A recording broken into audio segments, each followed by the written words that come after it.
আমরা মাঠে আছি। ফেব্রুয়ারি মার্চ ছাত্র জনতা মাঠে থাকবে, রাজপথ তাদের দখলেই থাকবে। ফলে আমাদের আমাদের যে প্রতিরোধ, সেই প্রতিরোধ আমরা অব্যাহত রাখছি, আমরা জারি রাখতেছি এবং যে কোনো সময়ের জন্য আমরা আসলে প্রস্তুত। এখানে নানা ধরনের ফাটল, নানা ধরনের ভয় এবং আতঙ্ক আসলে ছড়ানোর চেষ্টা করতেছে।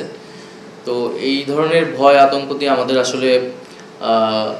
আমাদেরকে আসলে পিছনে ফিরে নিয়ে যেতে পারবে না। এবং আমরা ইন্ডিয়ান গভর্নমেন্টকেও এর আগেও বলেছি, আবারও বলবো বা বলতেছি যে তারা শেখ হাসিনাকে আশ্রয় দিচ্ছে, এটা তাদের একটা ব্যাখ্যা আছে। আমরা আমাদের জায়গা থেকে, কূটনৈতিক জায়গা থেকে, আইনি জায়গা থেকে শেখ হাসিনাকে ফেরত চাবো। কিন্তু শেখ হাসিনা সেখানে থেকে যদি রাজনৈতিক কর্মকাণ্ড করে, এর দায় ভারত সরকারকে নিতে হবে। সে যদি ভারতের থেকে তার বক্তব্য প্রচার করে, রাজনৈতিক মিটিং করে, তো এটার দায় অবশ্যই ভারতকে নিতে হবে এবং ভারত সরকারের কাছে আমরা এটার জবাব দিতে চাই।